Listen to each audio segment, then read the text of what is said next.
Good morning students, welcome back to your SST classes. Yes, in this video students we will read chapter number 14 of class 5 SST. SST का हम 5th class का chapter number 14 इस video में पढ़ेंगे and the name of your chapter of SST is discoveries and inventions. Discovery means खोज, जो भी आविष्कार किए गए, खोजें की गई हैं वो कौन कौन सी हैं. कुछ ऐसे जो है इसमें हम इन कुछ खोजों के और इन्वेंशंस के बारे में पढ़ेंगे. स्पेशली इसमें जो लर्निंग ऑब्जेक्टिव्स दिए हैं according to that electricity and engine, इनके बारे में हम एनर्जी सोर्सेज के बारे में हम पढ़ेंगे. तो let's start the chapter.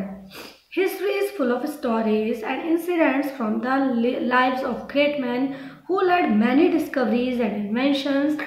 These had to make our lives more comfortable. देखो जो हिस्ट्री है, इतिहास का मतलब जो प्राचीन काल की बातें हैं, जो पास्ट है हमारा, वो इन कहानियों से, घटनाओं से भरा हुआ है. किससे भरा हुआ है? वो जो महान व्यक्ति हुए हैं हमारे जिन्होंने बहुत तरह तरह के आविष्कार किए, खोजें की, जिनकी वजह से एक आम आदमी का जो जीवन है बहुत ही ईजी बन गया, कंफर्टेबल बन गया. तो उन्होंने जिनकी हेल्प से जो है बहुत ही मतलब बना है. तो आइए जानते हैं उनके बारे में. तो first of all we will read about the electricity. Electricity आप सब जानते हैं, है ना. बिजली आ रही है या नहीं आ रही है, बिजली का जो इलेक्ट्रिसिटी इन हिंदी विद्युत बिजली, है ना. तो इनके बारे में तो आप बहुत अच्छे से जानते हैं ना. तो चलो इसके बारे में कुछ और भी जानते हैं, कुछ एक्स्ट्रा. बेंजामिन फ्रैंकलिन जो थे एक अमेरिकन साइंटिस्ट थे. Proved that lightning was electricity. उन्होंने ये प्रूव कर दिया था कि जो प्रकाश है, जो लाइटनिंग है, वो एक मतलब बिजली, विद्युत से होती है. Today electricity is the most common form of energy. एक ऐसी जो है एनर्जी बन गई है जो बहुत ही कॉमन हो गई है आज के समय में. We get electricity from power station. Power station होते हैं पावर हाउसेज, जहाँ से हमें इलेक्ट्रिसिटी मिलती है. तो ये जनरेट की जाती है, उत्पन्न की जाती है. There are several type of power station. कई तरह के पावर स्टेशन होते हैं. एक तो थर्मल पावर स्टेशन होता है जिसमें कोयले का यूज़ किया जाता है इलेक्ट्रिसिटी को बनाने के लिए. लेकिन एक होती है hydro electricity. Hydro power station होते हैं जहाँ पर हाइड्रो इलेक्ट्रिसिटी बनाई जाती है. और ये जो यूजुअली ज़्यादा यूज़ किया जाता है इस टाइप का. तो इसमें क्या होता है कि जो टर्बाइन्स वगैरह से ना एक strong current of water to generate electricity को जनरेट किया जाता है. तो from the flow of water, strong flow of water, from the current of water से जो है पानी को बहुत ही हाई स्पीड से गिराया जाता है टर्बाइन्स के ऊपर. और जिससे कि जो है इसका जो है वाटर जो है इसके द्वारा जो है इलेक्ट्रिसिटी जनरेट की जाती है. हाइड्रो इलेक्ट्रिसिटी जो होती है, जिससे कोयले से जो बनाया जाए तो ऑब्वियस है पॉल्यूशन होगा. लेकिन हाइड्रो इलेक्ट्रिसिटी जो है वो बहुत ही बिल्कुल पॉल्यूशन फ्री होती है और चीप भी होती है, सस्ती भी होती है.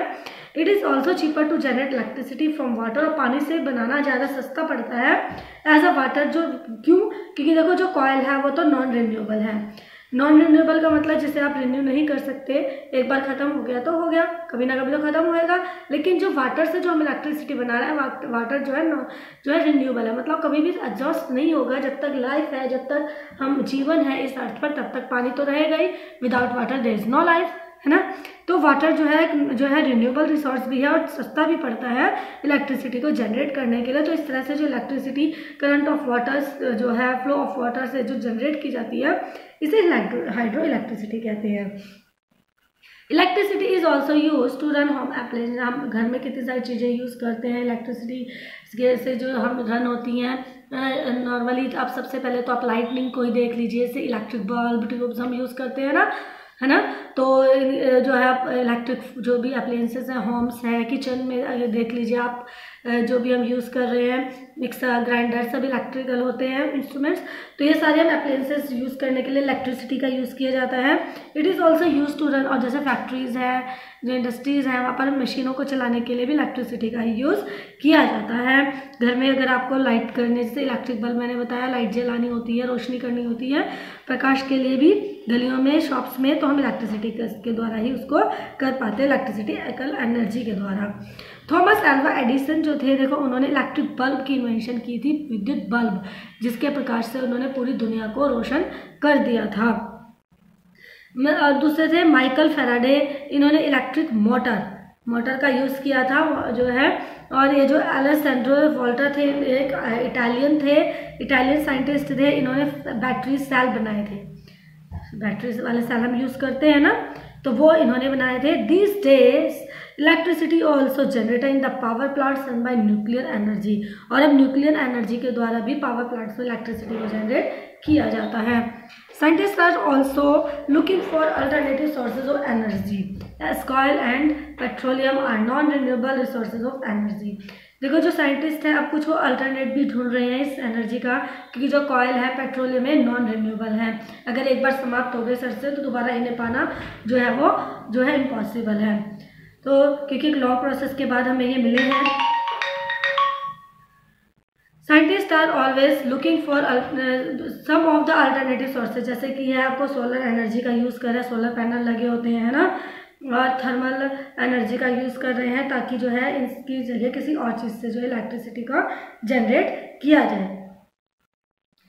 इंजन, अब इंजन का देखो, इंजन के बारे में क्या है कि जो इंजन होते हैं उसमें कैसे जनरेट, इंजन के बारे में हम पता लगाएंगे। देखो इंजन के बारे में पता कैसे, इंजन जो है सबसे पहले जो है किसने बनाया था, इंजन, स्टीम इंजन। सबसे पहले भाप का इंजन होता था।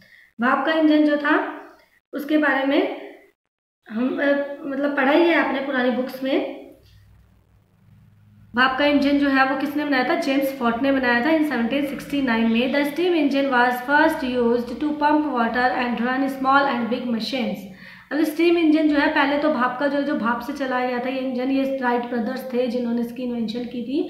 तो पहले इसका जो सिंपल यूज़ किया जाता था, क्या किया जाता था, पानी को पंप करने के लिए और छोटी बड़ी मशीनें बनाने के लिए इसका यूज़ किया जाता था स्टीम इंजन का। और उसके बाद क्या हुआ, स्टीम इंजन से जो है एक स्टीम लोकोमेटिव, एक ऐसी मशीन सी बनाई गई लोकोमेटिव, जिससे जो है लोकोमेटिव क्या होता है, एक यंत्र होता है, स्वचालित यंत्र जो वो स्टीम से चलता था। जो लोकोमोटिव था कॉल्ड, उसको रॉकेट का नाम भी दिया गया, जैसे कि पिक्चर में भी जो है ये शो किया गया है इस तरह से। तो इसको जो है rocket called rocket and it could pull a coach with 30 people. और जो जब ये रॉकेट था, इस रॉकेट के अंदर कम से कम 30 लोगों को ये एक समय में ले जा सकता था ये रॉकेट 30। और इसकी जो स्पीड थी वो 50 किलोमीटर पर आवर की स्पीड से चलता था। The first railway engine pipe between stock and Darlington in England. जो पहला भाप इंजन चलाया गया था वो स्टॉकटन और डार्लिंगटन इंग्लैंड में जो है उसके बीच चलाया गया था। The steam engine were also use in ship. देखो स्टीम इंजन का शिप जहाज को चलाने में भी यूज़ किया जाता था। And this enabled them to venture in high seas. जो हाई सीज मतलब जो गहरे समंदर होते थे वहाँ पर भी इसको ले जाने में इसकी हेल्प से ले जाया जाता था। Steam continue to be used as fuel for a long time. Steam is used as a fuel, भाप का एक फ्यूल के रूप में बहुत लंबे समय तक जो है इसका यूज़ किया जाता रहा। बहुत लंबे समय तक इसको काफ़ी समय तक यूज़ किया जाता रहा। और उसके बाद क्या होता था, इसमें से स्टीम लेकर water had to be converted to steam, पानी को जिसे भाप बना ली जाती थी। और फिर एंड दिस रिक्वायर्ड कॉयल, और फिर कोयले से जो है स्टीम पाने के लिए क्या किया जाता था, पानी को गर्म किया जाता था और किससे, कॉयल से किया जाता था। उसको स्टीम बनाने के लिए कॉयल की जरूरत पड़ती थी, है ना। तो इस तरह से इसका यूज़ होता था। Therefore coil become a source of fuel. और फिर उसके बाद क्या हुआ, कॉयल जो है वो भी एक सोर्स का, फ्यूल का, ईंधन का जो है साधन बन गया। Coil is a non renewable source of energy. मैं आपको पहले भी बता चुकी हूँ, जो कॉयल है वो non renewable source of energy है। नॉन रिन्यूएबल जो मतलब एक बार अगर हम उसको फिर से नहीं पा सकते, that can be get again easily, because this get a long process to get it back. So to prevent it from getting depleted, alternative source of energy had to be thought of. अब देखो एक दिन वो कहीं कभी ना कभी तो वो समाप्त होगा ही, तो इससे बचने के लिए, ताकि इसके डिप्लेशन से बचने के लिए इसकी और तो एक अल्टरनेट्स होने जाने लगे। जैसे आपको मैंने बताया सोलर एनर्जी वगैरह का यूज़ किया जाने लगा था। The discovery of fossil fuels such as diesel and petrol provided new source of energy. अब देखो जैसे कि डीजल और पेट्रोल है, एक नए सोर्स मिल गए थे एनर्जी के लिए, fossil fuel. Gottlieb Daimler, a German scientist, was the first to invent an engine that run on petrol. अब देखो पहले तो कोयले से चलाया जाता था ना, उससे पोल्यूशन भी बहुत होता था, है ना। तो 1885 में पहला एक ऐसा इंजन बनाया गया था जो पेट्रोल से चला था। Petrol and diesel were use in factories, factory में यूज़ किया जाता है, इंडस्ट्रीज में यूज़ किया जाता था, बहुत भारी भारी मशीनों को चलाने के लिए पेट्रोल डीजल का यूज़ किया जाता था। Fossil fuel is also a non renewable source of energy. जो फॉसिल फ्यूल है वो भी एक नॉन रिन्यूएबल रिसोर्स है एनर्जी का। Fossil fuel is also a non renewable, ये जो जैसे कि आपको बताया कि ये भी नॉन रिन्यूएबल है, तो इस तरह से ये भी नॉन रिन्यूएबल रिसोर्स है।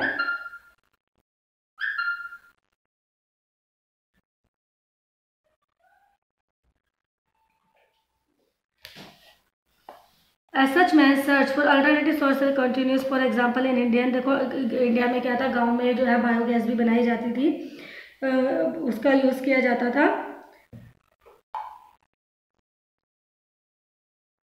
तो इस तरह से विलेजेस में, गांव में गोबर के द्वारा जो एनिमल मैन्योर होते थे उसके द्वारा जो है इस जो यूज़ किया जाता था इसको, कैसे बायोगैस बनाई जाती थी, बायोगैस के पावर प्लांट्स भी लगाए गए थे। यहाँ पे बायोगैस प्लांट जैसे आपको बताया गोबर से गैस बनाई जाती थी। Alternate source of energy with the increase in population, जैसे कि देखो पॉपुलेशन बढ़ती गई तो अल्टरनेट सोर्स है, जब उसकी खपत भी बढ़ती गई तो अल्टरनेट सोर्सेज जो है उनका ढूंढना जो है उसको शुरू कर दिया साइंटिस्ट ने, हमारे जो भी रहे हैं। The demand for various type of fuel has increase. अब देखो अलग अलग जब पॉपुलेशन बढ़ेगी तो ऑब्वियस है कि उसकी खपत भी बढ़ी फ्यूल की, तो अभी बढ़ती जा रही थी। द रिसोर्सेज आर लिमिटेड, और रिसोर्सेज जो होते हैं वो लिमिटेड होते हैं, ज़्यादा हमें यूज़ करेंगे तो जल्दी खत्म हो जाएंगे। Thus we need to develop other resources. इस तरह से हमें अलग अलग रिसोर्सेज, विंड पावर जो है उसका यूज़ करें, water and solar power to provide us जो एनफ फ्यूल। अब देखो क्या है, जिससे कि हमें जो पर्याप्त मात्रा में ईंधन मिल सके, तो सोलर पावर इस तरह से इन चीज़ों का यूज़ किया गया। इन विलेजेस गोबर गैस एंड बायोगैस, गोबर गैस और बायोगैस एक ही होता है, इस तरह के प्लांट्स भी लगाए गए, बहुत पॉपुलर है आज के समय में। In many countries atomic energy is being developed, atomic जो है बनाई जाती है ऊर्जा, उसका भी यूज़ किया गया जा रहा है। The need of big machines has to be met and man will definitely get success in future. और इस तरह से जो जरूरी हो गया है, एक आवश्यकता है, एक ज़रूरत बन गई है ऑफ द बिग मशीन्स जो है अब हम जिससे है, तो एक जो इस तरह से जब कहते हैं ना कि necessity is the mother of invention, तो जब ज़रूरत होती है किसी चीज़ की तो हम उस चीज़ को इन्वेंट कर ही लेते हैं। तो इस तरह से जो इंसान आज का जो है निडी है, तो हर तरह की उसकी ज़रूरतें, उसकी डिमांड्स हैं, जिनके रहते हैं कि डेफिनेटली जो मनुष्य है, जो ह्यूमन बीइंग है, इन फ्यूचर वो बहुत ज़्यादा सक्सेस प्राप्त करेगा और नए नए टेक्नोलॉजीज़ का जो है वो आविष्कार करेगा। तो इसमें हमने पढ़ा स्टूडेंट्स। नाउ अभी हमारा चैप्टर जो है कंप्लीट हो चुका है। आई होप कि आपको ये समझ भी आ गया होगा। तो okay, now we will meet in the next video with the new chapter. Till then bye bye, stay home, stay safe students.